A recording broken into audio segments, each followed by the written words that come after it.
ఈ ప్రభుదినాన దేవుని దృష్టిలో మనుషుల దృష్టిలో అన్న పాఠాన్ని ఈరోజు ఆలోచించడానికి సిద్ధపడదాం. దేవుని దృష్టిలో మనుషుల దృష్టిలో, అసలు దేవుని దృష్టిలో మనుషుల దృష్టిలో అన్న పాఠానికి అర్థం ఏంటి, ఆ టైటిల్, ఆ పాఠానికి ఉన్నటువంటి అర్థం ఏంటి అన్నది ముందు గ్రహించాలి. ముందు ఎవరి దృష్టిని కోరుకోవాలి అంటే ఈ భూమి మీద బ్రతుకుతున్నటువంటి ప్రతి మనిషి, ప్రతి మానవుడు దేవుని దృష్టి నా మీదకు రావాలి, లేదా ముందు నేను దేవుని దృష్టిలో ఉండాలి. దేవుని దృష్టిలో ఉంటే ఖచ్చితంగా దేవుడు మనుషుల దృష్టి నీ మీదకు వచ్చేటట్టు చేస్తాడు.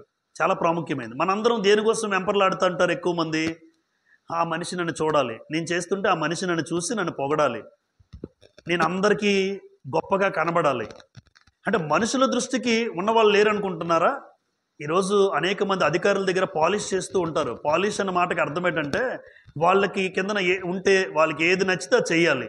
ఎందుకంటే మనుషుల దయ నాకు కావాలి అనుకున్న వాళ్ళు లేకపోలేదు. నా పై అధికారి దగ్గర నేను ఏం చేస్తానంటే ఆయనకు అనుకూలంగా నేను ఏదైనా చేస్తాను, ఆయనకు అనుకూలంగా నేను ఏదైనా చేస్తే ఆయన దయ నేను పొందుకుంటాను. అది మంచి అయినా చెడ్డైనా ఆయనకు అనుకూలంగా ఉంటే నేను చేసేస్తాను. ఈరోజు మనుషులు అలాగే ఉన్నారు. కానీ క్రైస్తవులుగా మనందరి ఉద్దేశం ఎలా ఉండాలి అని దేవుడు కోరుతున్నాడంటే, దేవుని దృష్టిలో ఒకవేళ నువ్వు ఉంటే, దేవుని కనుదృష్టి నీ మీదకి వస్తే, మనం మనుషుల దగ్గరికి వెళ్ళి పాలిషులు కొట్టక్కర్లేదు. ఆ మనిషి నాకు సహాయం చేయాలని నేను బ్రతిమాలుకోవాల్సిన అవసరమే లేదు. వాళ్ళ ఇంటికి 10 సార్లు తిరగాల్సిన అవసరం లేదు.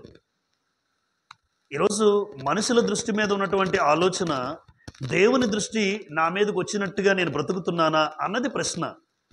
మనుషుల దృష్టి కాకుండా మనందరము ఈరోజు ఈ వాక్యం వింటున్న మనలో నా మీదకి దేవుని దృష్టి ఉంటే చాలు, మనుషుల దృష్టి ఆటోమేటిక్గా వస్తుంది. నేను దేవుని దృష్టిలో ఉంటే మనుషులు ఆటోమేటిక్గా నన్ను తిట్టేవారే పొగుడుతారు.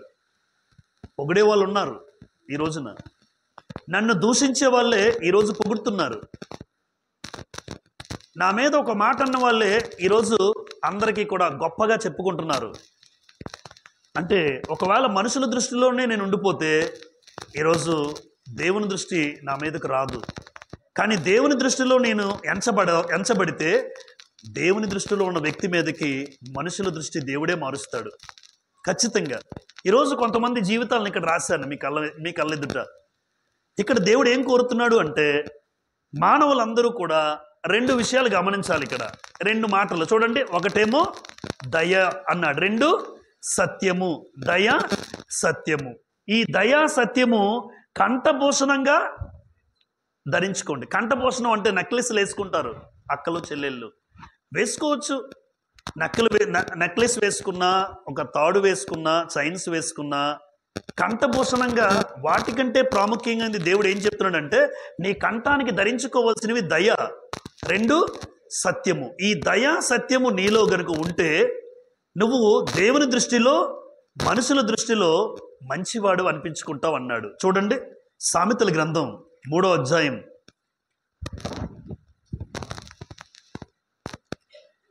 సామెతల గ్రంథం 3వ అధ్యాయం 3-4 వచనాలు చూడండి, చదువుతాను. సామెతల గ్రంథం 3వ అధ్యాయం 3-4 వచనాలు.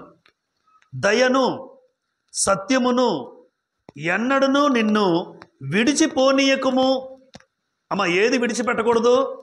దయను సత్యమును. ఇది నా మాటలు కాదు, దేవుని మాటలుగా మీరు ఆలోచించండి. దయను సత్యమును ఎన్నడను నిన్ను విడిచిపోనీయకుము, వాటిని కంఠభూషణముగా ధరించుకో. అంటే అవి నువ్వు ధరించుకోవాలి. నీ హృదయమును పలక మీద వాటిని వ్రాసుకో. 4వ వచనం. అప్పుడు ఎప్పుడు ఏ మనిషి అయితే, ఏ మానవుడైతే దయా సత్యము ధరించుకుంటాడో అప్పుడు దేవుని దృష్టి యందును మానవుల దృష్టి యందును నీవు ఏం పొందుతావు? ముందు దయ పొందుకుంటావు. ఆ దయ పొందుకున్న తర్వాత నిన్ను దేవుడు ఎలా చూస్తున్నాడంట? అందరి దృష్టికి నువ్వు ఎలా ఉంటావు? మంచివాడు, ఈయన మంచివాడండి అంటే ముందు దయ పొందుకుంటాం. అంటే దయ సత్యము ఎప్పుడు కూడా నీ జీవితంలో గనుక నువ్వు పాటిస్తే దేవుని దృష్టిలో మానవుల దృష్టిలో నువ్వు దయ పొంది మంచివాడిగా కనబడతావు అన్నాడు దేవుడు జ్ఞాని అయిన సొలొమోను గారి ద్వారా. ఆయన రాశారు. ఇప్పుడు మానవులు దయా సత్యము కంఠపోషణంగా ధరించుకుంటే దేవుని దృష్టి ముందు ఎవరి దృష్టి వస్తుంది? అది మనం ఎప్పుడు అమ్మా ఈరోజు ఈ మాటలు వింటున్న మీరు నా మీదకి ఎప్పుడు దేవుని దృష్టి నాకు రావాలి. నా దేవుని దృష్టిలో నేనుంటే మనుషుల దృష్టి గురించి మనం ఆలోచించక్కర్లేదు. దేవుని దృష్టి ఉంటే ఆ మనుషుల్ని ఆయన నీ దగ్గరికే పంపిస్తాడు. మనుషుల్ని మార్చగలడు. అవునా? మనుషుల హృదయాలను మార్చగలడు. ఎందుకంటే సమస్తము ఎవరి చేతిలో ఉన్నాయి? దేవుని చేతిలో ఉన్నాయి. మనుషులైనా ఎవరైనా ఆయన చేతిలో ఉన్నాం. మనందరం ఆయన చేతిలో. ఎహెజ్కేలు గ్రంథం 18వ అధ్యాయం, ఎహెజ్కేలు గ్రంథం 18వ అధ్యాయం 4వ వచనం మీరు చూడగలిగితే ఒక మంచి మాట రాస్తుంది ఇక్కడ.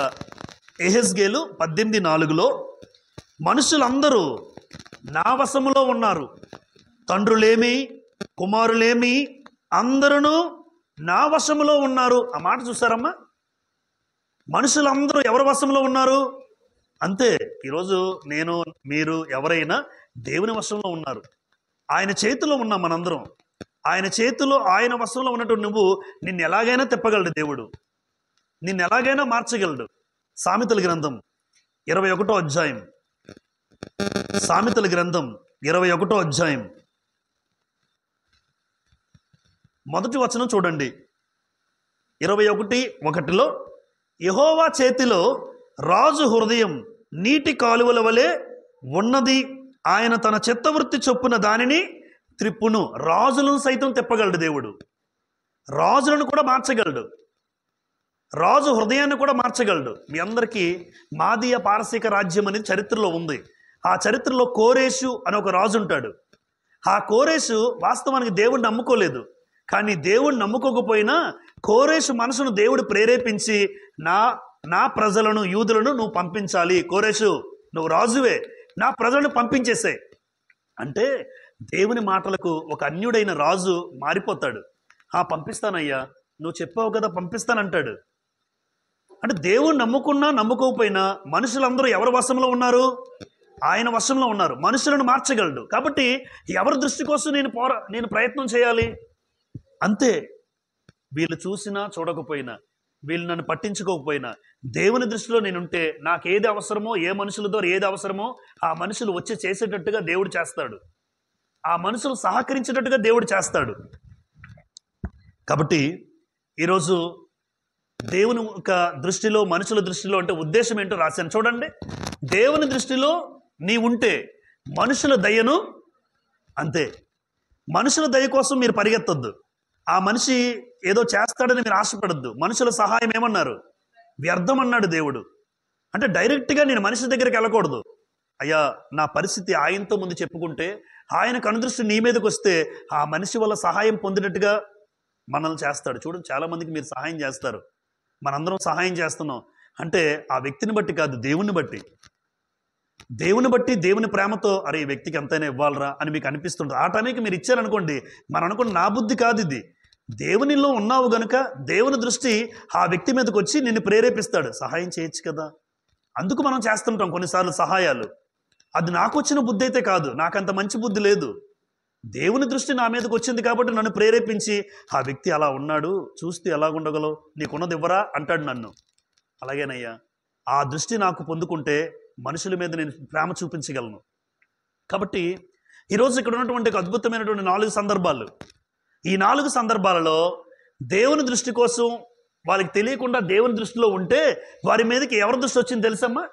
మనుషుల దృష్టి వస్తుంది. మనకి అలా కనిపించదు మనం. కానీ ఈరోజు ఈ వాక్యం వింటున్న మనందరము కూడా దేవుని దృష్టి కోసమే ఎప్పుడు ఆలోచిద్దాం. దేవుడు నన్ను చూడాలి, ఆయన కనుదృష్టి నా మీదకి రావాలి, దేవుని యొక్క చల్లని చూపు మన కుటుంబాల మీద ఉండాలి. ఆ చల్లని చూపు నీ మీద నీ కుటుంబం మీద ఉంటే ఖచ్చితంగా దేవుడు మనుషులు ప్రేరేపించి నిన్ను నడిపిస్తూ ఉంటాడు, నీకు సహకరిస్తూ ఉంటారు వాళ్ళు. Number 1 Naomi, Ruth. ఈ నయోమి రూతు గురించి తెలియని వాళ్ళు ఎవరు క్రైస్తవులైతే ఉండరు. నయోమి అత్తగా తన స్థానాన్ని కాపాడుకుంటూ ఉంటే ఆ నయోమి జీవితంలోకి కోడలిగా ఎవరు ప్రవేశించారు? రూతు ప్రవేశించింది. చూడండి రూతు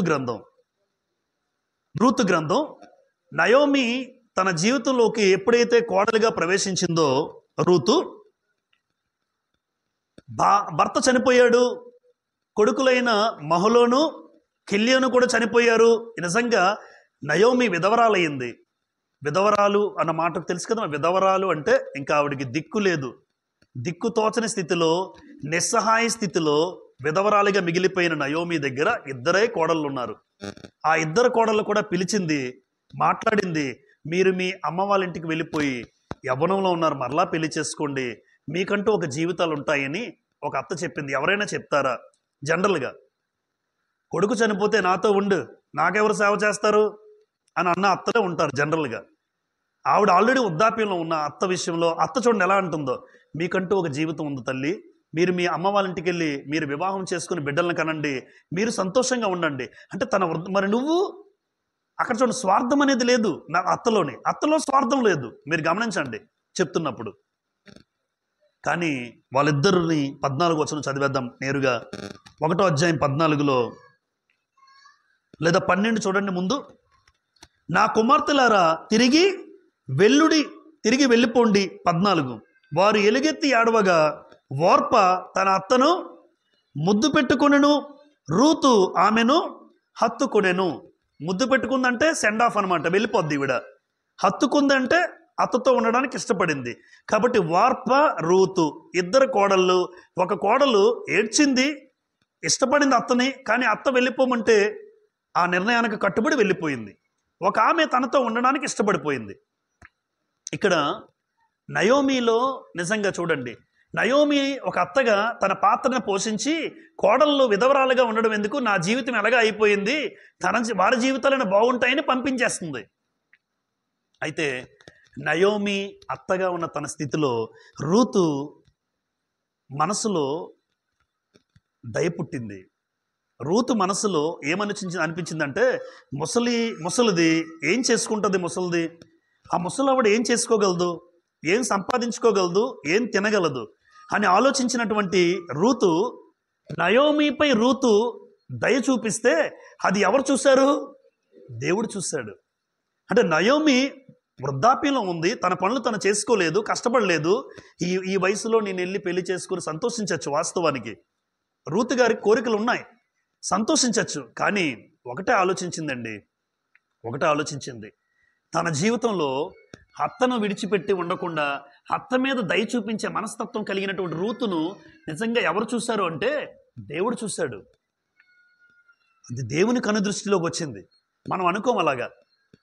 అందుకే కోడళ్ళారా, ఎవరైనా కోడళ్ళారా, అత్త మీద కనికరించండి, అత్త పట్ల దయ చూపించండి. అత్త మీద చూపించినటువంటి ఆ కనికరాన్ని బట్టి, ఆ ప్రేమను బట్టి ఇది ఎవరికి చూశారంటే మనం అనుకుంటాం అత్తా కోడల మధ్య మన మనుషులుగా వాళ్ళు చూస్తారు వీళ్ళు చూస్తారు కదా, దేవుడు చూస్తున్నాడు. వాస్తవానికి దేవుడు చూస్తున్నాడని రూతుకి తెలియదు. కానీ రూతు మనసులో ఒకటే ఉంది, నా అత్తకి నేను దయ చూపించాలి. ఈ దయ దేవుని దృష్టిలో చూపించింది. చూడండి, ఆలోచించండి. వాస్తవానికి నయోమి దేవుని నమ్ముకున్నా ఆ ప్రభావం ఎవరి మీదకి వచ్చింది? రూతు మీదకి వచ్చి ఒక నిర్ణయం తీసుకుంది. 16వ వచనంలో చూడండి మీరు.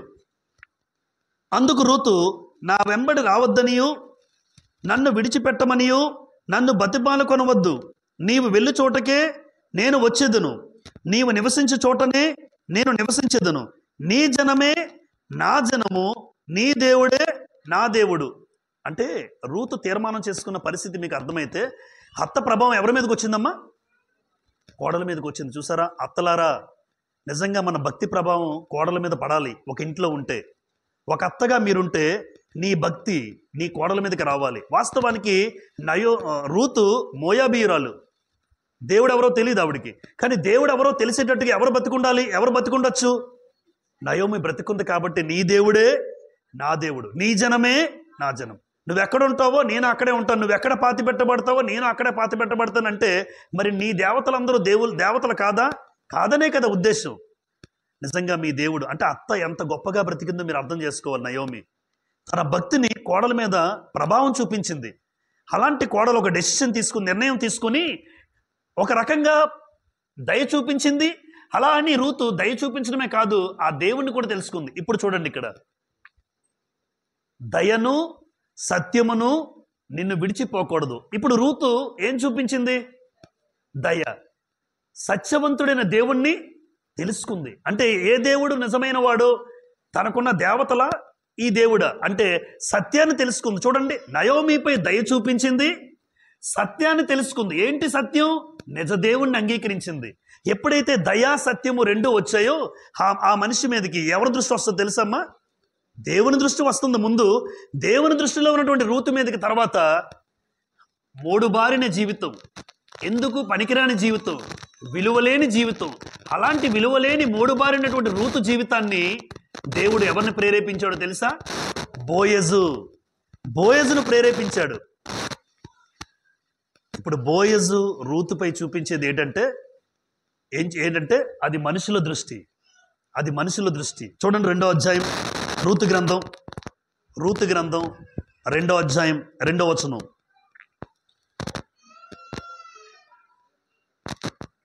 మోయాబీయురాలైన రూతు, నీ సెలవైన ఎడల నేను పొలములోనికి పోయి ఎవని కటాక్షం పొందగలనో వాని వెనుక పరిగె నేరుకుందునని నయోమితో చెప్పగా.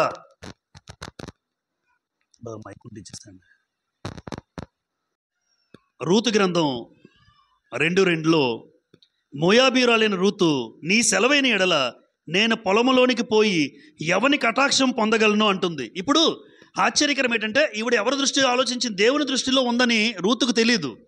రూతు చేసిన పని కేవలము నా అత్తకు సహాయం చేయాలి, నా అత్తను ఆదుకోవాలి, ఈ ముసలితనంలో నా అత్తకంటూ ఎవరూ లేరు అని ఒక మంచి మనసుతో రూతు ఆలోచించిన నిర్ణయం ఎవరికి నచ్చింది? దేవుడికి నచ్చింది. అందుకే దేవుని దృష్టిలో ఉన్న రూతు, నువ్వు అలా ఎలా ఉంచుతాడు దేవుడు? ఒక విధవరాలుగా నిన్నెందుకు ఉంచుతాను? యవ్వన కాలంలో ఉన్న రూతుకి ఏం చేశాడంటే ఒక మంచి భర్తను దేవుడు ఏర్పాటు చేశాడు. ఒక మంచి భర్తను దేవుడు ఏర్పాటు. అది రూతుకు తెలియదు. కానీ రూతుకు తెలిసింది ఒకటే, తనకి అత్త మీద దయ చూపించింది. మీరు ఎవరి పట్లైనా దయ చూపిస్తే దేవుడు అది ఉంచుకోడు. దానికి తగిన విధంగా దేవుని దృష్టిలో ఎప్పుడైతే నువ్వు దయ చూపించావో నీకేది కావాలో ఆ మనుషులు ప్రేరేపించి దేవుడు చేస్తాడు. ఇప్పుడు రూతుకున్న బాధ ఏంటి? భర్త లేని స్థితిలో దేవుడు అలా ఉంచడానికి ఇష్టపడలే. ఆవిడకంటూ ఒక మంచి భర్తను దేవుడు ఇవ్వడానికి ఇష్టపడ్డాడు. చూడండి 3వ వచనం. కాబట్టి ఆమె వెళ్ళి పొలంలోనికి వచ్చి చేను కోయేవారు వెనుక పొలములో ఏరుకొనెను. ఆ పొలములో ఆమె పోయిన భాగము ఎలీమెలకు వంశపు వాడైన బోయజుదు. అక్కడికి ఎందుకు వెళ్ళాలి? అక్కడ చాలా పొలాలు ఉన్నాయి. ఆ పొలానికి ఎందుకు వెళ్ళాలి? ఆ పొలం కూడా ఎవరిది? బోయజుది. అంటే ఎప్పుడైతే దేవుని దృష్టిలో రూతు ఉందో మనుషుడైనటువంటి బోయజు దృష్టిలోకి దేవుడు తీసుకొచ్చాడు. ఇప్పుడు బోయజు పొలంలోకి ఆవిడ వెళ్ళాలి, బోయజును చూడాలి, బోయజు ఆవిడ్ని చూడాలి, బోయజు ఒక మంచి నిర్ణయం ఆవిడ పట్ల తీసుకోవాలి. మనం అనుకుంటాం, మనం ఆలోచన చేస్తాం, నాకు మంచి భర్త రావాలి అని. మంచి భర్త రావాలని మనం అనుకుంటే సరిపోద్దు, దేవుడు అనుకోవాలి. ఈరోజు యవ్వనస్తులకు చెప్తున్నాను, వివాహం కాని చెల్లెళ్ళకో చెప్తున్నాను నేను, వివాహం కాని బిడ్డలు, ఒక మంచి భర్త నీకు రావాలి అంటే, ఒక మంచి భర్త నువ్వు పొందుకోవాలి అంటే ఇంట్లో ఉన్నప్పుడు నీ తల్లిదండ్రుల మాట వినడం నేర్చుకో, లేదా పెద్దవారి పట్ల ఎదుటివారి పట్ల దయ చూపించడం నేర్చుకో. చూసారు, దయ చూపించడం వల్ల, దయ కలిగి ఉండడం వల్ల రూతు జీవితంలో ఆవిడంటూ నిజంగా ఆలోచించండి, ఆవిడకంటూ ఒక జీవితం ఉందని ఆవిడకి అనిపించింది. ఏంటి, ఏదో అత్తకి సేవ చేసుకుందాం ఈ చివరి దినాల్లో అనుకుని ఉంటుంది నాకు తెలిసి, కానీ ఒక మంచి భర్తను దేవుడిస్తాడు అని అనుకోదు నాకు. కానీ ఆవిడ కలిగి ఉన్న ఆలోచన మీకు తెలియాలి. ఆవిడ ఎప్పుడైతే దయ చూపించిందో, ఆవిడ ఎప్పుడైతే సత్యాన్ని తెలుసుకుందో, దేవుడు తన జీవితంలో కార్యాన్ని చేయడం మొదలుపెట్టాడు. అందుకే ఈరోజు మన జీవితాల్లో కూడా నేను దేవుని దృష్టిలో ఉండగలిగితే దేవుడు మనుషుల దృష్టిలో నన్ను నడిపించగలడు. ఇంకొక మాట 10వ వచనం చూడండి, 2:10. అందుకు ఆమె సాగిలపడి తల వంచుకుని, ఏమి తెలిసి పరదేశినైన నాయందు లక్ష్యముంచినట్లు నీకు కటాక్షము కలిగెను అని చెప్పగా, అయ్యా ఏం చూసావయ్యా, నా దగ్గర ఏం చూసావు, నేనేం చేశాను, నా మీదకి ఎంత కటాక్షం ఉంచావు అంటుంది. గమనించారా అమ్మ? 10వ వచనం మరలా చూడండి. ఆమె సాగిలపడి, ఆమె అంటే ఎవరు? రూతు సాగిలపడి బోయజుతో అంటుంది, తల వంచుకొని, ఏమి తెలిసి పరదేశినైన నాయందు లక్ష్యం ఉంచినట్లు నీకు కటాక్షం కలిగింది, అసలు నా మీద నీకు ఎందుకు దయ పుట్టిందని అడుగుతుంది. ఎందుకంటే ఆవిడకి తెలియదు కదా, తల్లి నువ్వు నీ అత్త మీద దయ చూపించావే, దేవుడు నీ మీద దయ చూపించాడు. నువ్వు నీ అత్త మీద చూపించిన దయను బట్టి దేవుడు అది జ్ఞాపకం చేసుకొని ఇప్పుడు నువ్వు అడుగుతున్నావు బోయజ్కి, అసలు నన్ను ఏం చూసి నువ్వు నా మీద దయ చూపిస్తున్నావు, నా మీద నీకు ఎందుకు కటాక్షం కలిగింది బోయజు అని అడుగుతుంది. బోయజు కూడా తెలియదు. బోయజును దేవుడు ప్రేరేపించి బోయజునే రూతు దగ్గరికి పంపించేటట్టుగా దేవుడు చేశాడు. చూసారా, ఒక మనిషిని పంపించాడు రూతు దగ్గరికి. మీరు గమనిస్తున్నారా? దేవుని దృష్టిలో, మనుషుల దృష్టిలో అంటే దేవుని దృష్టిలో రూతు మీద దేవుడి కన్ను లేదా దేవుని చల్లని చూపు ఎప్పుడైతే దేవుని చూపు రూతు మీదకి వచ్చిందో దేవుడు కార్యం చేయడం మొదలుపెట్టాడు. అది రూతుకు తెలియదు, బోయజుకు తెలియదు, నయోమికి తెలియదు. కేవలం క్యారెక్టర్స్ మాత్రమే కనబడుతున్నాయి ఇక్కడ, కేవలం మనుషులు మాత్రమే కనబడుతున్నారు. చూసారా, దేవుడు ఒక జీవితాన్ని ఇవ్వడానికే సిద్ధపడిపోయాడు. ఆయన అంటాడు 11వ వచనం లేదా 10వ వచనం చివరిలో అని చెప్పగా బోయజ్ అంటున్నాడు 10వ వచనం మధ్యలో, బోయజు నీ పెనిమిటి మరణమైన తర్వాత, నీ భర్త చనిపోయాడు కదమ్మా, నీ భర్త చనిపోయిన తర్వాత నీవు నీ అత్తకు చేసినదంతయో నాకు తెలుసు అంటున్నాడు. అంతే అమ్మ, అత్తకు చేసిందంతా ఎవరికి తెలుసు? ఈరోజు మీ ఇంట్లో అత్తల పట్ల కోడళ్ళు ఎలా ఉంటున్నారో మీకు తెలుసు, దేవుడికి తెలుసు. అత్తల పట్ల కోడళ్ళు ఎలా ఉంటున్నారో చూసారా, అంటే వాక్యం నేర్చుకోవడం కాదు, వాక్యం తన జీవితంలో అనుసరిస్తుంది. ఎవరు? రూతు.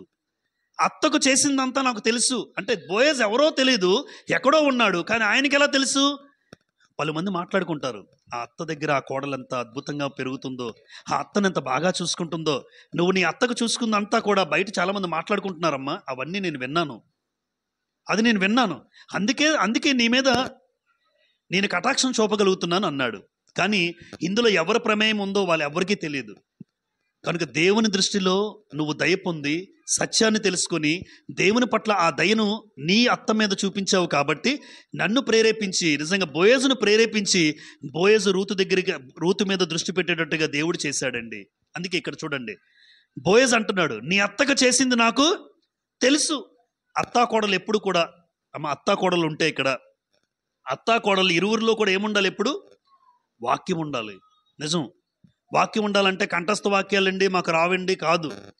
అత్తా కోడలు ఇరువురు దేవుని జ్ఞానము నిజంగా అర్థం చేసుకొని ఒక అత్త పట్ల కోడలు ఎలా ఉండాలి, ఒక కోడల పట్ల అత్త ఎలా ప్రవర్తించాలి అన్నది ఇద్దరికీ తెలిస్తేనే ఆ కుటుంబంలో అత్తా కోడలు బాగుంటారు. అత్తకు వాక్యం ఉంటే కోడలకు ఉండదు, కోడలకు వాక్యం ఉంటే అత్తకు ఉండదు. అలాంటప్పుడు మనస్పర్ధలే వస్తాయి. అలాంటప్పుడు ఒకరంటే ఒకరికి పొరగదు, ఒకరంటే ఒకరికి పొంతన ఉండదు. పెడముఖం ఎడముఖం అంటారు కదా, ఎప్పుడు కలుగుతుంది పెడముఖం ఎడముఖం? ఇద్దరిలో కూడా వాక్యం లేకపోతే. ఇప్పుడు నయోమిలో వాక్యం ఉంది, రూతులో కూడా వాక్యం ఉంది. నయోమి కూడా తన కోడల కోసం ప్రేమగా ఆలోచించింది, ఆలోచించి నిర్ణయం తీసుకుంది అనుకుంటుంది కదా రూతు. ఏంటి ముసలి వయసులో కూడా నన్ను పెళ్లి చేసుకోమంటుందంటే నిజంగా ఎంత గొప్ప ఆవిడ అనుకోదా? ఇక్కడ రాయలేకపోయినా ముసలి వయసులో తన స్థితిని పక్కన పెట్టి నన్ను వివాహం చేసుకుని ఆనందంగా ఉండమంటుందంటే ఈవిడ అత్త తల్లే అనుకోవాలి. అత్త కాదు, తల్లే. ఒక తల్లి అలా చెప్తుంది, అమ్మ నీ వయసులో ఉన్నావు, పాడు చేసుకోకు, నీకంటూ ఒక జీవితం ఉంది, నాదైపోయింది అని ఎవరు చెప్తారు? ఒక తల్లి చెప్తుంది. కానీ అత్త స్థితిని మర్చిపోయి ఒక తల్లిగా కోడలతో మాట్లాడుతుందే కూతురిగా అంటే, అందుకే ఆ విషయం మనసులో ఉన్నటువంటి ఆ కోడలు అంత బాగా తన జీవితంలో కూడా అత్త కోసం నిర్ణయం తీసుకుంది. అంటే నయోమిలో రూతులో మీకు ఏం కనిపించాలి అంటే వాక్యం కనబడాలి. ఇద్దరిలో కూడా దైవికంగా వెదిగే ఆ మనస్తత్వాన్ని బట్టి ఇద్దరూ సంతోషంగా ఉన్నారు. ఈరోజు అత్త కోడల మధ్య ఎందుకు గొడవలు వస్తున్నాయి కుటుంబాల్లో? ఎందుకు ఒక అత్తకి ఒక కోడకి పట్టలేదంటే ఎక్కడో ఏదో ఇద్దరిలో దైవికమైన జ్ఞానం లోపించింది. అందుకే అత్త అంటే కోడకు పడదు, కోడలంటే అత్తకు పడదు. అటువంటి విధంగా మనం ఉండకూడదని దేవుడు మాట్లాడుతున్నాడు.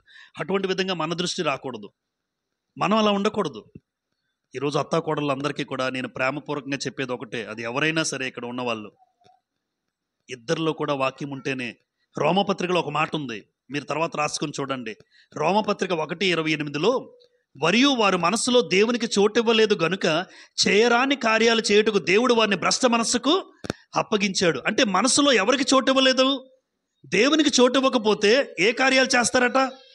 చేయరాని పనులు. ఈరోజు మా అత్త ఎందుకు ఇలా చేసింది నా మీద అని ఒకళ్ళు కోడలంటే, కోడలు ఎందుకు ఇలా చేసింది అని ఒక అత్త అంటే నేను ఇదే అంటాను, అమ్మా చేయరాని కార్యాలు ఎందుకు ఒక అత్త చేస్తుంది, ఒక కోడలు ఎలా ప్రవర్తిస్తుంది అంటే ఇద్దరి మనసుల్లో దేవునికి చోటు లేదు.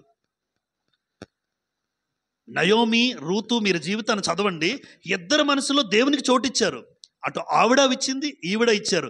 ఎప్పుడైతే ఇద్దరు దేవునికి మనసులో చోటిచ్చారో వాళ్ళ జీవితంలో సమస్యలు రాలేదండి. రూతు గ్రంథం, రూతు ముగిద్దాం. రూతు గ్రంథం, రూతు పార్ట్ 4వ అధ్యాయం 15వ వచనం చూడండి. రూతు గ్రంథం 4వ అధ్యాయం 15వ వచనం. నిన్ను ప్రేమించి 7 కుమారుల కంటే నీకు ఎక్కువగా ఉన్న నీ కోడలు. అబ్బా, 7 కొడుకులున్న తల్లి ఎంత ఆనందపడుతుందో, 7 కొడుకులు ఉన్న తల్లికి ఎంత ఆనందమో, ఆ 7 కుమారుల కన్నా నీకంటే నీకున్న కోడలు ఎంతో గొప్పది అంటున్నాడు. చూడండి, ఎంతో గొప్పది, ఎంత అద్భుతమండి. అంటే కొడుకుల్లో ఎంత ఆనందంగా చూస్తారో అంతకు మించిందమ్మా నీ ఒక్క కోడలు. 7 కొడుకులు ఒక కోడలతో సమానం. 7 కొడుకులు ఒక్క కోడలతో సమానం. ఎవరా కోడలు? రూతు. చెప్తుంది, 7 కొడుకులుంటే ఏముంది, 7 కొడుకుల కన్నా ఈ ఒక్క కోడలు నీకు చాలు అంటున్నారు. నిజమే. అలాంటి కోడలుగా మనం ఈరోజు ఉన్నటువంటి కోడళ్ళు, దయచేసి అత్త విషయంలో దయ చూపించండి. చూపిస్తున్నారా? మీ అందరికీ కూడా నేను నమస్కారం పెడతాను, సంతోషం. అత్త మీద దయ చూపించండి. అలాగే అత్తలారా, కోడల్ని కనికరించి ఆవిడ చేస్తున్న పనిని మీరు చూడండి. ఎప్పుడు ద్వేషం పెట్టుకునే పరిస్థితి కాదు. ఎక్కువ శాతం అత్త ప్రేమ ఎక్కువ శాతం, నేను లేరు అంటలే, ఎక్కువ శాతం అత్తలు ప్రేమ చూపిస్తుంటారు. కానీ ఈ రోజు ఉన్నటువంటి జనరేషన్లో కోడళ్ళకి లేదు. నిజం చెప్తున్నాను. ఇది ఒక సర్వే. అత్తలు చూపిస్తారు ఎక్కువ శాతం. ఎక్కడో కొంతమంది అత్తలు లేరంటలే, వాళ్ళు కూడా నెగిటివ్గా ఉన్నారు కోడల పట్ల. కోడలు మంచిగా ఉన్నా సరే, కానీ ఎక్కువ శాతం అత్తలు బాగుంటే ఈ రోజున జనరేషన్లో బయటికి వెళ్ళిపోయి కొడుకుని తీసుకెళ్ళిపోయి ఎక్కడో దూర ప్రాంతాల్లో ఉంటూ వాళ్ళు ఆనందంగా ఉంటూ అత్త ఏం తింటుందో, అత్త మామలు ఈ పరిస్థితి కూడా తెలుసుకోలేని వాళ్ళు ఉన్నారు. సామెతల గ్రంథంలో ఒక మంచి మాట రాస్తుంది, మీరు చూడాలి అందరూ. సామెతలు 11:25 చూడండి. సామెతల గ్రంథం 11:25లో, ఔదార్యము గలవారు పుష్టి నందుదురు, నీళ్లు పోయేవారికి నీళ్లు పోయబడును. బాగా రెడ్ పెన్తో అండర్లైన్ చేసుకోండి. నీళ్లు పోయేవారికి నీళ్లు పోయబడును. వృద్ధాప్యంలో ఉన్నటువంటి అత్తామామకు ఈరోజు నువ్వు నీళ్లు పోస్తే, తల్లి, వృద్ధాప్యంలో ఉన్న అత్తామామకి నువ్వు నీళ్లు పోస్తే ఒక రోజున నీ ఇంటికి ఒక కోడలు వస్తుంది, గ్యారంటీ. ఆవిడ నీకు నీళ్లు పోస్తుంది. ఈరోజు నువ్వు నీళ్లు పోయకపోతే రేపొద్దున్న నీ కొడుకు మంచోడే, కోడలు మంచిది కాదు. ఎందుకు? ఎవరు దృష్టి పడుతుంది? దేవుడు చూస్తున్నాడు. ఈరోజు అత్తామామలకు నేను ఎలా చూస్తున్నాను అని ఒక్కసారి గుండెల మీద చేసుకుని ఇక్కడున్న కోడలు ఆలోచించండి. అత్తామామల పట్ల నేను ఎలా ప్రవర్తిస్తున్నాను? నువ్వు ఎలా ప్రవర్తిస్తావో రేపొద్దున నీ కడుపును పుట్టిన పెడ్డున్నాడే, వాడికంటూ ఒక భార్య వస్తుంది. అప్పుడు ఆవిడ మనసును దేవుడు మారుస్తాడు, మనుషుల దృష్టిని దేవుడు మారుస్తాడు. అత్తామామ దగ్గర జాగ్రత్తగా చూసుకో. మీ అత్త ఒకసారి నీళ్లు పోసింది, ఇప్పుడు మీ అత్తకు నువ్వు నీళ్లు పోయాలి. చేసేటట్టుగా దేవుడు చేస్తాడు. ఈరోజు మన కళ్ళ ముందు అందరూ పిల్లలు బాగానే ఉన్నారు అనిపిస్తుంది. మరొకసారి చెప్తున్నాను, కోడలు వచ్చిన తర్వాత కదా నీకు తెలిసేది పరిస్థితి. ఇప్పుడు తెలీదు. కోడలు వచ్చిన తర్వాత కూడా స్థిరంగా భక్తిలో ఉన్న కొడుకు, హ్యాట్స్ ఆఫ్ అలాంటి వాళ్ళకి. కోడలు నడిపించగలిగే భర్త ఉన్నారా? Hats off. కానీ భర్తలు నడిపించే కోడళ్ళుగా ఈరోజు చాలామంది ఉన్నారు లోకంలో. అలాంటి పిల్లలుగా ఆ క్రైస్తవ వ్యవస్థ ఉండకూడదు. అంటే ఈరోజు మా అత్తామామలకు వృద్ధాప్యంలో నేను నీళ్లు పోస్తాను. ఈరోజు నేను నీళ్లు పోస్తే నా కొడుకున్నాడే, ఆ కొడుకు, వాడికి వచ్చిన భార్య, వాళ్ళిద్దరూ కలిసి నాకు నీళ్లు పోస్తారు. ఇది ఖచ్చితం. ఎందుకు? ఎలా చెప్పగలదు ధైర్యంగా? దేవుణ్ణి బట్టి. ఆయన మాటలు తప్పు కాదు. నీళ్లు పోస్తున్నావా? నీకు నీళ్లు పోస్తాడు. నీళ్లు పోయట్లేదా? నీకు నీళ్లు పోయాడు. ఈరోజు బాగానే ఉంటాం అంత పరిస్థితి. ఒక రోజున కదా నీకు తెలుస్తుంది. ఈరోజు ఈ మాటలు ఒకరోజు అందరికీ గుర్తొస్తాయి. పలానా ఈ రోజు నేను చెప్పాలన్న మాటలు ఒకరోజు మీకు గుర్తొస్తాయి, నీళ్లు పోయలేని వారికి. నెంబర్ 2, అబీగయలు దేవుని దృష్టిని పొందుకుంది. అబీగయలు అంటే ఒక మొరటోడి భార్య. ఆ మొరటోడి పేరు నాబాలు. మంచోడు కాదు, కానీ మంచోడికి ఒక మంచి భార్య, ఒక దుష్టుడికి ఒక మంచి భార్య, మొరటోడికి ఒక మంచి భార్య. ఎక్కువ సమయం చూస్తుంటాం, భర్త మంచోడు కాకపోయినా ఒక మంచి భర్త, ఒక మంచి భార్యను పొందుకుంటాడు.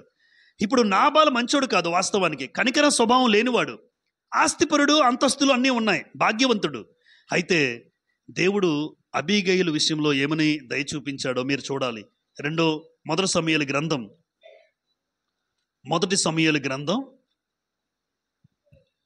25వ అధ్యాయం 3వ వచనం చూడండి. మొదటి సమూయేలు 25:3లో అతని పేరు నాబాలు, అతని భార్య పేరు అబీగయిలు. ఈ స్త్రీ సుబుద్ధి గలదై. అమ్మ, ఏ బుద్ధి ఉంది ఈవిడికి అంటే? ఒక స్త్రీకి ఏ బుద్ధి ఉండాలి? ఎప్పుడు సుబుద్ధి ఉండాలమ్మా. నిజం, దేవుడు చెప్తున్న మాట. అబీగయిలుకి ఏ బుద్ధి ఉందని రాశాడు? సుబుద్ధి. అంటే సుబుద్ధి అన్న మాటకు అర్థం ఏంటంటే, సుబుద్ధి అంటే స్వస్థ బుద్ధి, ఆరోగ్యకరమైన బుద్ధి, మంచి చేసే బుద్ధి, మేలు చేసే బుద్ధి ఎవరికి ఉంది? అబీగయిలుకు ఉంది. అందుకే సుబుద్ధి అన్న మాట ఒకరికి మేలు చేయడం, ఒకరికి మంచి చేసే బుద్ధి. కుళ్ళు బుద్ధి ఉందా? పేరు సొండు బుద్ధి ఉన్నాయి కూడా. కుళ్ళిది, సొండిది, కొన్ని మాటలు అంటుంటారు లోకంలో. కుళ్ళు బుద్ధి, సొండు బుద్ధి కూడా ఉంటుంది. కానీ ఆ కుళ్ళు బుద్ధి, సొండు బుద్ధి కాదు. ఈవిడికి ఏ బుద్ధి? సుబుద్ధి. ఎప్పుడైతే సుబుద్ధి కలిగి ప్రవర్తిస్తుందో ఎవరమ్మా? అబీగయిలు. తన చూపించినటువంటి సుబుద్ధిని బట్టి దావీదు విషయంలో ఒకానొక సమయంలో, మీరు అధ్యాయం అంతా చదివితే తర్వాత, దావీదుపై అబీగయిలు మంచి బుద్ధి కలిగిన స్త్రీయే. దానికి తోడుగా ఆవిడకి ఏ బుద్ధి ఉంది? ఎక్స్ట్రాగా ఉపకారం కూడా చేసే బుద్ధి ఉంది. దావీదు 600 మందితో కర్మేలు కొండ మీద ఆకలితో ఉన్నాడు. దావీదు నమ్ముకుని 600 మంది వచ్చేసారు బయటికి. దావీదు ఇప్పుడు ఎంతమందికి పోషించాలి? 600 మందికి పోషించాలంటే దావీదు రాజుగా లేడు, కొండ మీద పారిపోతూ ఉన్నాడు. అలాంటి దీనస్థితిలో భక్తుడైన దావీదు ఉంటే, దావీదు పంపించిన మనుషులకి కనీసం అన్నం పెట్టలేదండి తన భర్త నాబాలు. మొరటోడు. ఎవరు దావీదెవరు? దావీదెవరు? నేను ఎందుకు పెట్టాలంటాడు. కానీ అబీగయిలు నిజంగా ఉపకారం చూపించే బుద్ధి, తనలో ఉన్న బుద్ధి మీరు చూడాలి. సమూయేలు 25వ అధ్యాయం 18వ వచనం, 18. అందుకు అబీగయిలు నాబాలుతో ఏమీయో చెప్పక, ఇలాంటి మొరటోడికి ఏం చెప్పకుండా, ఎందుకంటే చెప్పిన మాట విండు, నాబాలు భర్తకి ఏం చెప్పకుండా త్వరపడి 200 రొట్టెలు, ఎన్ని? 2 ద్రాక్షరసపు తిత్తులు, వండిన 5 గొర్రెల మాంసం. అమ్మ, 5 గొర్రెలు అంటే ఎక్కువే. 5 గొర్రెల మాంసం, 5 మానికల వేచిన ధాన్యం, 100 ద్రాక్ష గెలలు, 100 ద్రాక్ష గెలలు, 200 అంజూరపు అడలు గార్ధబముల మీద వేయించి, గాడిదల మీద వేయించింది. మీరు నాకంటే ముందుగా వెళ్ళండి అన్నది. చూడండి, పనివారిని పిలిచింది. పనివారందరూ వచ్చారు. మీరు నాకన్నా ముందు ఇవన్నీ పట్టుకెళ్ళండి, దావీదు గారికి ఇవ్వండి, ఆయనకి ఇవ్వండి.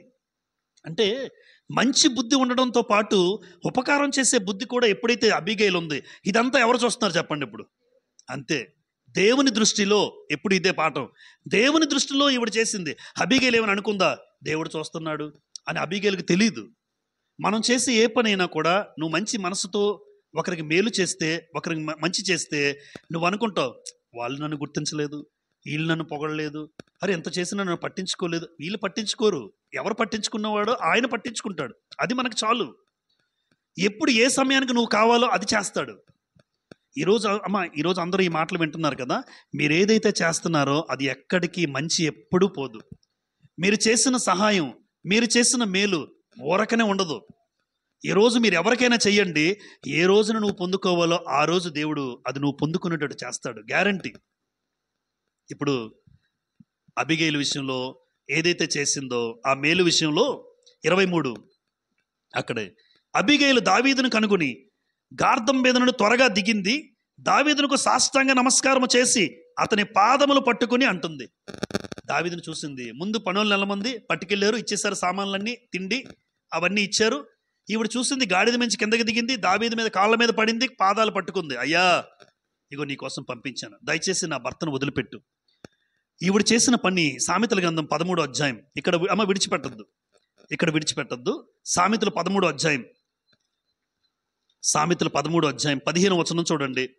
13-15. సుబుద్ధి దయను సంపాదించును అన్న మాట మీరు చూస్తున్నారు. నిజంగా సుబుద్ధి ఏం సంపాదిస్తుంది చెప్పండి ఇప్పుడు? దయ. ఎవరిది? దేవుడి దయ. ఈరోజు నాకు మంచి బుద్ధి ఉందా అని ఆలోచించాలి. నాకు మంచి బుద్ధి, ఇక్కడ ఆడా మగ అని సంబంధం కాదు, నాకైనా మీకైనా ఈరోజు నాకు మంచి బుద్ధి ఉంటే నేను దేవుని దయను సంపాదించుకుంటాను. సుబుద్ధి అబీగయిలు ఎప్పుడైతే చూపించిందో, వాస్తవానికి అబీగయిలు నిజంగా దావీదుకి భార్య అవుతుంది. దావీదుకి భార్య అవడం అంటే గొప్పదా కాదా? దావీదు దేవుని దృష్టిలో భక్తుడు. అలాంటి మహారాజుకి భార్య అవడం అంటే ఎంత గొప్ప ధన్యత. కానీ దావీదు లాంటి మంచి వ్యక్తికి నేను భార్య అవుతానని అబీగయిలుకి తెలియదు. ఆవిడ చేసింది ఒకటే, తనలో ఉన్నటువంటి మంచి బుద్ధి కలిగి ఉంది. ఆ మంచి బుద్ధి కలిగి దావీదుకి ఉపకారం చేసే బుద్ధి కూడా కలిగి ఉంది. ఎప్పుడైతే దావీదుకి ఉపకారం చేసే బుద్ధి, తనలో ఉన్న మంచి బుద్ధిని దేవుడు చూశాడో, నువ్వు ఆ మొరటోడికి భార్య కాదమ్మా, ఇగో ఈయన దగ్గరికి భార్యగా వెళ్ళాలి. అది దేవుని యొక్క ఆలోచన. చూడండి, అదే అధ్యాయం 40 నుంచి చదువుతాను నేను. 40 నుంచి.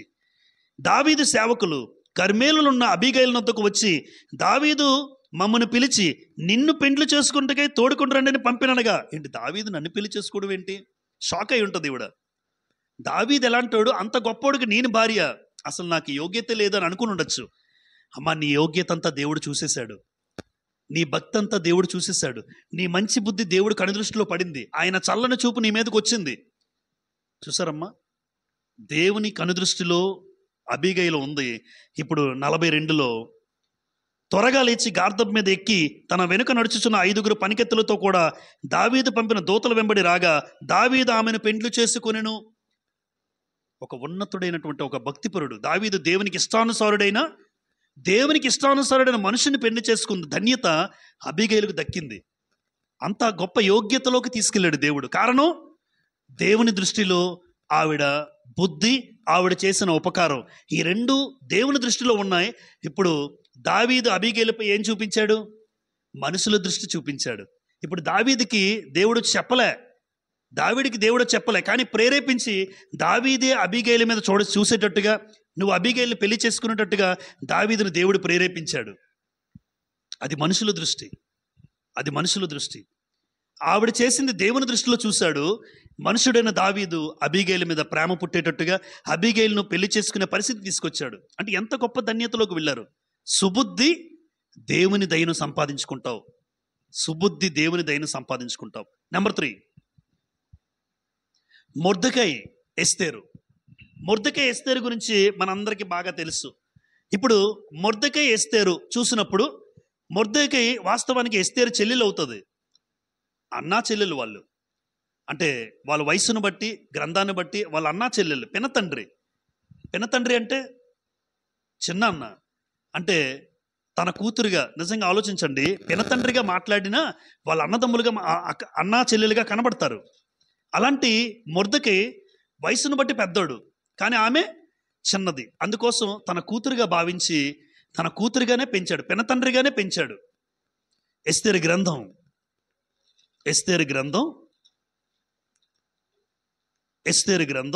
1వ అధ్యాయం. ఎస్తేరు గ్రంథం లేదా 2వ అధ్యాయం.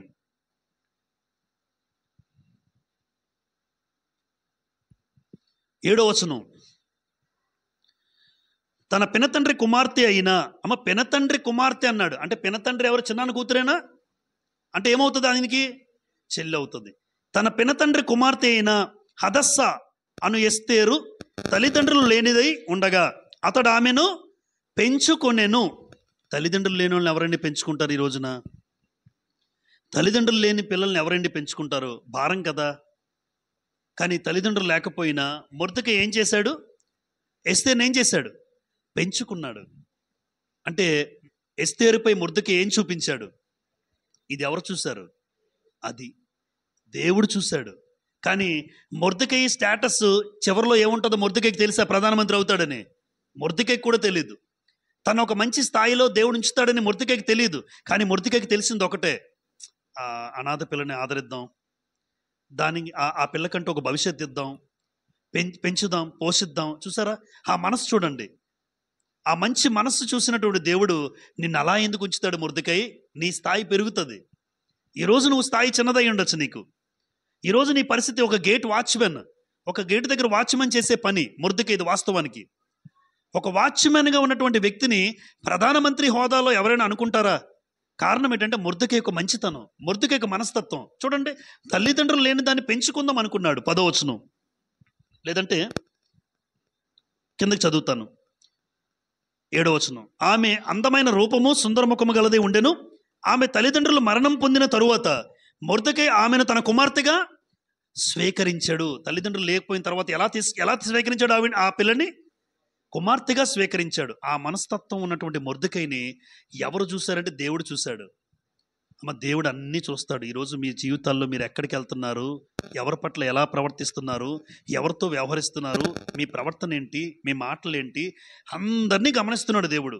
ప్రతి వ్యక్తి యొక్క నడక ఎరిగినవాడు దేవుడు. నువ్వు ఎక్కడ కూర్చుంటున్నావో, ఎప్పుడు లేస్తున్నావో అన్నీ తెలుసు దేవుడికి.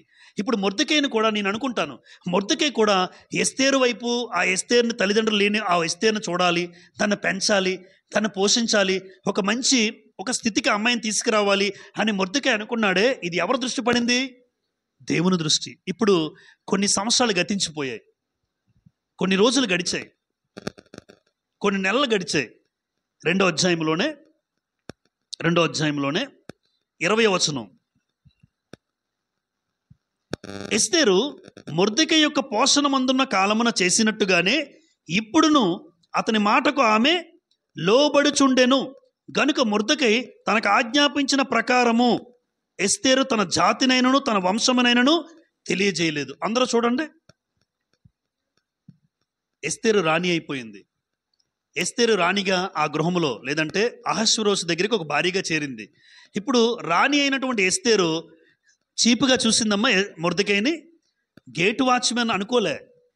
రాణి అయిన తర్వాత కూడా ఎలా అయితే మొర్దెకై దగ్గర పెరిగిందో, ఎలా అయితే మొర్దెకై మాటలు విన్నాదో, రాణి అయిన తర్వాత కూడా, అక్కడికి వెళ్ళిన తర్వాత కూడా మొర్దెకైకి లోబడుతూ ఉంది. ఈరోజు యవనస్తులు మరొకసారి చెప్తున్నాను, ఒక మంచి భర్తను నువ్వు పొందుకోవాలని ఎంతమందికి లేదు? ఇప్పుడు వచ్చిన భర్తలందరూ తిన్నంగా ఉన్నారా? ఒక్కొక్కరు రకరకాల వేషాలు వేసే భర్తలు వస్తున్నారు చాలామందికి. తర్వాత కానీ తెలియట్లేదు వీళ్ళకి. ఒక చెల్లి, ఒక అక్క, ఒక మంచి భర్తను మీరు పొందుకోవాలి అంటే చూడండి, ఇంటి దగ్గర తల్లిదండ్రులకు నువ్వు లోబడి ఉండు, వారికి లోబడి ఉండు, వారి మాట విను. లేదు అంటావా, మీరు భవిష్యత్తులో మీరు రాసి పెట్టుకోవచ్చు. ఎవరైనా యవనస్తులు నీ తల్లిదండ్రులకు లోబడకుండా నాకు ఒక మంచి భర్త వచ్చాడని చెప్పలేరు. మీరు మంచి భర్త నువ్వు పొందుకున్నావని చెప్పలేవు. భవిష్యత్తులో నీకు వచ్చిన బాధ వర్ణనాతీతం, చెప్పలేవు నువ్వు. ఇంకా నిజంగా అలాంటి మంచి భర్తను పొందుకునే అవకాశం ఆవిడకి ఎందుకు కలిగిందంటే, నాకు ఈ మాట ఎప్పుడు జ్ఞాపకం వస్తుంది. యవనస్తులందరికీ ఇదే చెప్తాను ఎక్కడికి వెళ్ళినా. 2:20లో ఎస్తేరు మొర్దెకై యొక్క పోషణమందున్న కాలమున, అంటే చిన్నప్పుడు ఎలాగైతే పెంచి పెద్ద చేసినప్పుడు ఎలా అయితే ఎస్తేరు మొర్దెకై మాట విన్నాదో, ఇప్పుడును రాణి అయిన తర్వాత కూడా అతని మాటకు ఆమె లోబడుచుండెను. ఎక్కడున్నా మొర్దెకై మాటకు లోబడుతుంది. చూసారా, గమనించారమ్మా? అదండి యవన ఆడపిల్లలైనా యవన మగపిల్లలైనా ఉండే తీరు. ఒక మంచి భార్య, ఒక మంచి భర్త నువ్వు పొందుకుంటావు. ఈరోజు నా ఇష్టం, నా బ్రతుకు, నా జీవితం అనుకుంటున్నారంటే ఆలోచించండి. మీరే సొంత నిర్ణయాలు తీసుకుని వెళ్ళిపోతున్నారంటే నీకంటే ఒక మంచి జీవితం వద్దా తల్లి? ఎస్తేరు గ్రంథం 8వ అధ్యాయం 2వ వచనం, 8:2. రాజు హామాను చేతుల నుండి తీసుకున్న తన ఉంగరమును మొర్దెకైకి ఇచ్చెను. ఎస్తేరు మొర్దెకైని హామాను ఇంటి మీద అధికారిగా ఉంచెను. ఆమె ఎక్కడికి వెళ్ళాడు? ఉంగరం తీసుకున్నాడు. ఉంగరం ఇచ్చాడంటే అధికారం ఇచ్చాడు. ఆ అధికారాన్ని ఇచ్చింది ఎవరు? అహష్వేరోషు అనే రాజు మొర్దెకైకి ఏమిచ్చాడు? ఉంగరం ఇచ్చాడు. ఎస్తేరేమో ఇంటి మీద అధికారిగా నిలబెట్టింది. మీరు 10వ అధ్యాయం చూడండి, 3వ వచనం. ఎస్తేరు గ్రంథం 10వ అధ్యాయం 3వ వచనం. యూదుడైన మొర్దెకై రాజైన అహష్వేరోషునకు ప్రధానమంత్రిగా నుండి, అమ్మ ఎక్కడికి వెళ్ళాడు? గేట్ వాచ్మెన్ ఒక ఇంటి మీద అధికారిగా మారాడు. అక్కడి నుంచి అహష్వేరోషుకి ఎలా మారిపోయాడు? ప్రధానమంత్రి. అంటే మొర్దెకై చేసిన పని, ఎస్తేరు మీద చూపించిన దయ, అది దేవుని దృష్టిలో చూశాడు. మనుషులు ఎవరు? అహష్వేరోషు. అమ్మ, అహష్వేరోషు దేవుని నమ్ముకున్నాడా? అహష్వేరోషు దేవుని నమ్ముకున్నాడా? లేదే.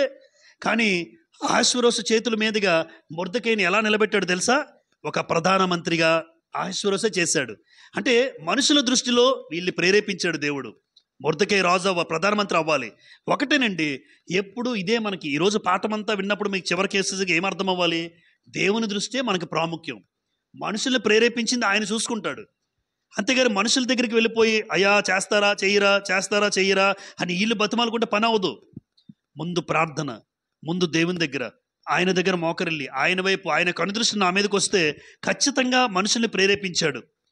బోయజును రూతు మీద ప్రేరేపించలేదు, దావీదును అబీగయిల మీద ప్రేరేపించలేదు, మొర్దెకైని అహష్వేరోషు ఒక రాజుని మొర్దెకైకి ప్రేరేపించలేదు ప్రధానమంత్రిగా. మీరు అదే దృష్టి పెట్టుకోవాలి. ఇంత చేసినటువంటి దేవుడు ఈరోజు చివరిగా క్రీస్తు ప్రభు, సమూయేలు, వాళ్ళిద్దరు క్రీస్తు ప్రభు వారి జీవితము, అలాగే సమూయేలు గారి జీవితం, వాళ్ళిద్దరూ ఏం చేశారో చెప్పి నేను ముగిస్తాను. నాలుగోదిగా, క్రీస్తు ప్రభు దేవుని జ్ఞానములో ఎదిగినవాడు, సమూయేలు దేవుని పరిచర్యలో ఎదిగినవాడు. చూడండి, దేవుని జ్ఞానము, దేవుని పరిచర్య, రెండు మాటలు చదువుతాం. లోకాసు వార్త 2వ అధ్యాయం. లూకాసు వార్త 2వ అధ్యాయం 40 చదువుతాను. బాలుడు జ్ఞానముతో నిండుకొనుచు ఎదిగి బలం పొందుచుండెను, దేవుని దయ ఆయన మీద ఉండేను. అమ్మ, దేవుని దయ ఉందంటే ఆ బాలుడు దేనితో నిండుకుంటున్నాడు? దేనితో నిండుకున్నాడు? ప్రారంభంలో ఉంది, బాలుడు జ్ఞానముతో నిండుకొనుచు. ఎప్పుడైతే దేవుని జ్ఞానములో పెరుగుతున్నాడో దేవుని దయ ఆయన మీద ఉంది. 52 యేసు జ్ఞానమందును వయసునందును దేవుని దయందును మనుషుల దయందును వర్ధిల్లుచుండెను. ఇది అందరూ ప్రార్థన చేస్తారు పిల్లలకి. జ్ఞానమందును వయసునందును దేవుని దయలోను మనుషుల దయలోను వర్ధిల్లుచుండెను. నిజంగా దేవుని దృష్టిలో మనుషుల దృష్టిలో వర్ధిల్లాలంటే ఆ బిడ్డను నేను ఎలా పెంచాలి? అది ఒక తల్లిగా తండ్రిగా, మళ్ళీ ఇక్కడ తల్లిదండ్రుల దగ్గరకు వచ్చాను. తల్లిగా తండ్రిగా మనకిచ్చిన పిల్లల్ని మీరు దేవుని జ్ఞానంలో పెంచండి. వాడు దేవుని దృష్టిలో మనుషుల దృష్టిలో జ్ఞానమందును వయసులో కూడా ఏమవుతాడు? వర్ధిల్లుతాడు. ఎప్పుడు పిల్లలకి దేవుని జ్ఞానం ఇవ్వాలమ్మా. వాడు పెరిగాడు కదా, వాడే తెలుసుకుంటాడని మీరు ఎప్పుడు అనకండి. ఒక చెల్లి అలాగని నష్టపోయింది, బాధపడుతున్నారు ఈ రోజున. ఆడే వస్తాడులే, ఆడే తెలుసుకుంటాడులే, ఇంకా రావడం మానేశాడు.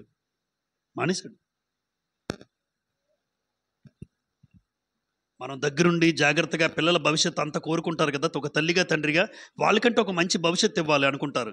మీరు నిజంగా దేవుని జ్ఞానంలో పెంచితేనే, మరొకసారి చెప్తున్నాను, వాడు మిమ్మల్ని చూసుకుంటాడు. లేదంటే వృద్ధాశ్రమాలే మనకి. ఆ దేవుని జ్ఞానం ఇవ్వడం వల్ల కనీసం దేవుని భయం ఉంటుంది. అరే, అమ్మను నాన్న బాగా చూసుకోవాలనుకుంటాడు, అనిపిస్తుంది వాళ్ళకి. ఆ దేవుని జ్ఞానంలో నువ్వు పెంచలేదు, చేసిన మిస్టేక్ నీదే. కాబట్టి దేవుడు అంటాడు, నువ్వు అనుభవించు. ఆడ ఒక రోజున వృద్ధాశ్రమంలో కూర్చుని ఏంటి పరిస్థితి ఇలా జరిగింది అనుకుంటాను నేనైనా. ఏంటి నా పరిస్థితి ఇలా అయిపోయింది? వృద్ధాశ్రమంలో ఎందుకు నాకు ఈ స్థితి ఎందుకు ఇచ్చాడు దేవుడు? దేవుని జ్ఞానంలో పెంచమంటే లోక జ్ఞానంలో పెంచాను, అందుకోసం నాకు ఇదే గతి, దేవుడే నాకు ఇలా చేశాడు అని ఒకరోజు అనిపిస్తుంది. అది మనం ఎందుకు తెచ్చుకోవాలి? అదేదో దేవుని జ్ఞానంలో పెంచితే దేవుని దయ వాడి మీద ఉంటుంది, ఆడి దయ నా మీద ఉంటుంది. అలా ఉండేటట్టుగా దేవుడు చూడగలడు. నెక్స్ట్ సమూయేలు దగ్గరికి వెళ్ళిపోదాం. చివరిగా మొదటి సమూయేలు గ్రంథం, సమూయేలు గారి జీవితాన్ని చదువుకుందాం. మొదటి సమూయేలు గ్రంథం చూడండి, 2వ అధ్యాయం 11వ వచనంలో, మొదటి సమూయేలు 2:11లో, తరువాత ఎల్కానా రామాలోని తన ఇంటికి వెళ్ళిపోయాను.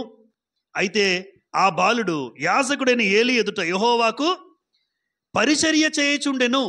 అమ్మ, దేవుడికి ఏం చేస్తున్నాడమ్మా సమూయేలు? పరిచర్య, మందిరములో పరిచర్య. 18 బాలుడైన సమూయేలు నారతో నేయబడిన ఏఫోదు ధరించుకుని యెహోవాకు పరిచర్య చేయుచుండెను. 3:1 బాలుడైన సమూయేలు ఏలీ ఎదుట యెహోవాకు పరిచర్య చేయుచుండెను. మందిర పరిచర్య అంటే ప్రాణం పెడతాడు సమూయేలు. మందిర పరిచర్య అంటే ప్రాణం పెడతాడు. మందిరంలో ఏ పని ఉందా అని చూసుకుంటాడు. మందిరంలో ఏంటి, బూజు దులపాలా, ఏం చెయ్యాలి, మందిరానికి ఏం చెయ్యాలి అంటే మందిర పరిచర్యలో మన బిడ్డలను పెంచితే దేవుని దృష్టిలోను. చూడండి 2:26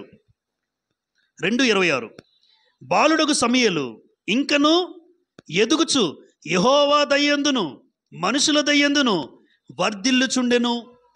యేసుప్రభుకి రాయబడిన మాట చూసారా? లూకాసు వార్త 2:52 సమూయేలుకి వీళ్ళిద్దరికే రాయబడింది. వీళ్ళిద్దరికే యేసుప్రభు జీవిత చరిత్రలో జ్ఞానమందును వయసునందును మనుషులదేనో దేవుని దయలో వర్ధిల్లుచున్నవాడు ఎవరక్కడ? యేసుప్రభు వారు. ఇక్కడ సమూయేలు. అక్కడ యేసుప్రభు దేవుని జ్ఞానంతో నింపబడ్డాడు. దేవుని జ్ఞానంతో నింపబడిన యేసు మీదకి ఆ రకంగా ఉంటే, ఇక్కడ సమూయేలు దేవుని పరిచర్యలో నింపబడ్డాడు. ఎప్పుడు పిల్లలు మందిరంలో పరిచర్య చేస్తే మురిసిపోవాలి తల్లిదండ్రులు. నా కొడుకు అది చేశాడు, నా కొడుకు ఇది చేశాడు, వాళ్ళు ఎలా ఎంత చదివాడో నాకు నేను పెద్దగా మెచ్చుకోను. నా కొడుకు ఎంత డిగ్రీలు వేస్ట్. పిల్లలు ఉన్నారా? మందిర పరిచయంలో ఉంటే నీ పిల్లల మీదకి మనుషుల దృష్టిలో గొప్పవాడిగా వాడిని ఎంచుతారు, దేవుని దృష్టిలో దేవుడు ఎంచుతాడు. కాబట్టి ఒకటి, ఆ రెండు సందర్భాలను బట్టి ఒక తల్లిదండ్రులుగా మనం ఏం నేర్చుకోవాలి అంటే ఖచ్చితంగా మందిర పరిచర్లో ఉండాలి. ఒక మాట చివరిగా 2వ దినవృత్తాంతాలు చూడండి. చివరిగా అసలు దేవుడు మనల్ని ఎందుకు ఏర్పాటు చేసుకున్నాడో మీకు అర్థమైతే మనము మన పిల్లలను కూడా ఎక్కడ ఉంటాం తెలుసామా? మందిర పరిచర్లో ఉంటాం ఖచ్చితంగా. ఈ మాట మీకు అర్థమైతే 2వ దినవృత్తాంతాలు 29వ అధ్యాయం చివరి మాట. 2వ దినవృత్తాంతాలు 29:11 చూడండి. 2వ దినవృత్తాంతములు 29:11. నా కుమారులారా, తనకు పరిచారకులై ఉండి ధూపము వేయుచుండుటకును తన సన్నిధిని నిలుచుటకును తనకు పరిచర్య చేయుటకును, ఉందా లేదా? తనకు పరిచర్య చేయుటకును యెహోవా మిమ్మును ఏర్పరచుకునెను గనుక మీరు అశ్రద్ధ. అబ్బా, ఈరోజు అశ్రద్ధ చేస్తున్నామా లేదా అనేది మీకు అర్థమవుతుంది. దేవుడు ఎందుకు ఏర్పాటు చేసుకున్నాడు? ఒక వయసు వస్తే నా కొడుకుని నా కూతుర్ని, అమ్మా నా కొడుకు నా కూతురు మందిర పరిచర్లో ఉండాలి. ఎంగిలి ఆకులు ఎత్తినా పర్వాలేదు, అందరూ తినేసిన తర్వాత ఆకులు ఎత్తినా పర్లేదు. ఈరోజు చిన్నపిల్లలు కాబట్టి కొన్ని పనులు చెప్పలేకపోతున్నాను. ఒకరోజు ఎదిగినప్పుడు అందరూ తిన్న ఎంగిలాకులు తీసుకెళ్ళరా నాన్న, తీసుకెళ్ళా, ఎంగిలాకులు తీసుకెళ్ళు. ఎంగిలాకులు ఎత్తిన దేవుని పరిచయంలో ఉన్న బిడ్డలు కావాలి మనకి. ఎందుకు అంటే ఆ పనిలో అశ్రద్ధ చేయొద్దు. దేవుని పరిచయ విషయంలో ఎవ్వరికీ అశ్రద్ధ ఉండకూడదు. చేస్తే శ్రద్ధగా చేయాలి, లేదా మానేయాలి.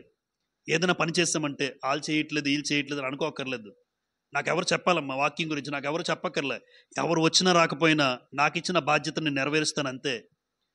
దానికి వాళ్ళు సపోర్ట్ చేయట్లేదు వీళ్ళు సపోర్ట్ చేయట్లేదు, ఎవరు సపోర్ట్ చేయకపోయినా దేవుని మందిరంలో నాకు ఇచ్చిన బాధ్యతని నేను నెరవేర్చాలి. అశ్రద్ధగా నేను ఉండకూడదు. వాతావరణం వర్షం పడినప్పుడు బాధపడుతుంటాను ఇంటి దగ్గర, ఎందుకంటే కనుక పరిస్థితులు బట్టి అందరూ రాలేరు. దాన్ని బట్టి ప్రార్థనలు ఆగిపోతే కొన్నిసార్లు దుఃఖపడుతుంటాను ఇంటి దగ్గర. సరే తప్పదు, ఎందుకంటే అందరూ రాలేని స్థితిలో ఉన్నారు కదా, అనుకూలించలేదు ప్రాంతం. కానీ ఒకటి మాత్రం వాస్తవం, దేవుని పరిచర్యలో మన బిడ్డలు ఉంచుదాం. ఆయన మందిర పరిచర్యలో మన బిడ్డలు ఎదగాలి. అందుకే అన్నాను, ఎంగిలాకులు నా కొడుకు ఎంగిలాకులు ఎత్తడం రా అనుకుంటారు వీళ్ళు, మీరు అనుకుంటారు కొంతమంది. ఎదిగిన తర్వాత ఆడు చేసే పరిచర్య దేవుడు చూస్తున్నాడు. మీరు మందిరంలో చేసే ప్రతి చిన్న పరిచర్య దేవుడు కనుదృష్టిలోకి వెళ్తే దేవుని దృష్టిలో ఉన్నవాడిని మనుషుల దృష్టిలో ఘనంగా దేవుడు ఎంచుతాడు ఒక రోజున. సమూయేలు జీవితం ఏమైందో తెలుసమ్మా? సమూయేలు దాను నుండి బెయేర్షెబా వరకు సమూయేలు అంటే భయం అందరికీ. చూడండి, రాజు అంటే భయపడాలి, కానీ సమూయేలు అంటున్నాడంటే ఈ ఊరు వస్తున్నాడంటే సమూయేలు వస్తున్నాడంటే భయం. సమూయేలు అంటే ప్రవక్తగా ఎదిగాడు. సమూయేలు ప్రవక్తగా ఎదగడానికి కారణం ఏంటి చెప్పండి? ఎప్పుడు మందిర పరిచర్యలో ఉండేవాడు. మందిర పరిచర్యలో ఏదో ఒకటి తుడుచుకుంటూ శుభ్రం చేసుకుంటూ ఏదో ఒకటి చేసుకుంటూ ఉండేవాడిని దేవుడు మాటలు చెప్పే ప్రవక్తగా మార్చేశాడు. ఒక అద్భుతమైన స్థాయిలో దేవుడు ఉంచాడు సమూయేలుని. నిజంగా నాకు గొప్పగా అనిపిస్తుంది సమూయేలు జీవితం. మందిరంలో తుడుచుకుంటూ ఉండేవాడు. ముందు తుడుచుకున్న వాడిని తీసుకెళ్ళి మాటలు చెప్పే స్థాయికి దేవుడు ఇచ్చాడు. ఈరోజు మనం ఆ స్థాయిలో పిల్లల్ని పెట్టం గనక వాడు మాటలు చెప్పే స్థాయికి ఎదగరు.